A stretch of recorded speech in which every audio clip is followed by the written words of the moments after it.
සුබ දවසක් ඔයාලා හැමෝටම. ඉතින් ඔයාලා මේ අදත් එකතුලා ඉන්නේ i entertainment YouTube නාලිකාවෙන් ගැන තවත් වීඩියෝයක් එක්ක.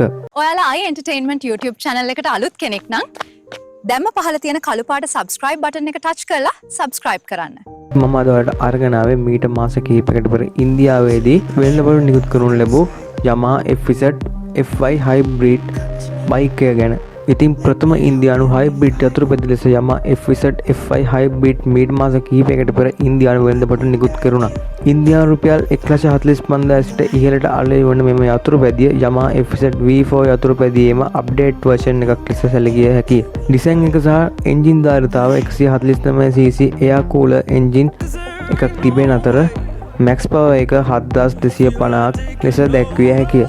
ඒ වගේම FZ V4 යතුරුපැදියට සමාන වන අතර විශේෂාංග ලෙස ස්මාර්ට් මෝටර් ජෙනරේටර් එකක් කරා බැටරිය සහ එන්ජින් එක අතර බල සැපයීම ක්‍රමානුකූලව සිදුවේ.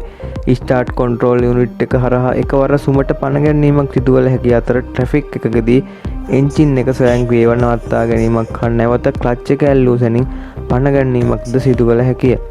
බ්‍රේකින් සිස්ටම් එක V-Post සේම සිංගල් චැනල් ABS යුනිට් එකකින් සමන්විත වෙනවා. ස්මාර්ට් ටැෆ්ට් කලර් මීටර් පැනල් එකක් මේ සතුවන අතර ට්‍රැකින් කන්ට්‍රෝල් සිස්ටම් එකක් සහ Yamaha Y කනෙක්ටඩ් ඇප් එක සමග සම්බන්ධ කළ විට ඔබගේ ජංගම දුරකථනයේ මැසේජ් සහ කෝල් නොටිෆිකේෂන් මීටර් පැනල් එක මත දිස්වන අතර ටර්න් බයි ටර්න් නැවිගේටර් පාසුකමද මෙම මීටර් පැනල් එක සතු වීම විශේෂත්වයක්. ඒ වගේම මෙහි නගරබද ඉන්ධන කාර්යක්ෂමතාවය පැයට කිලෝමීටර් 60ක් ලෙස ARAI මගින් සහතික කරනු ලැබුවද මේ මිලදීගත් අයගේ වාර්තාවන් වලට අනුව නගරබද ඉන්ධන කාර්යක්ෂමතාවය පැයට කිලෝමීටර් 48-58ක් අතර වන බවයි ඔවුන් පවසන්නේ. ඉතින් තවත් විශේෂ කරුණක් වන්නේ මේක මයිල්ඩ් හයිබ්‍රිඩ් මොටර්සයිකල් එකක්. මේකට කාර් වලට වගේ වෙනම බැටරි එකක් නැහැ. ඒ වගේම ෆුල් ඉලෙක්ට්‍රික් පවර් එකෙන් එන්ජින් එක රන් කරන්නත් බෑ. 12 වෝල්ට් බැටරි එකකින් ස්මාර්ට් මෝටර් ජෙනරේටර් එක මගින් එන්ජින් එක අතර එක පාලනය වීමක් තමයි සිදු වෙන්නේ. ඩේලි ට්‍රැෆික් පදින අයට ඇත්තට මේ බයික් එක ගොඩක් වටිනවා කියලා මම හිතනවා.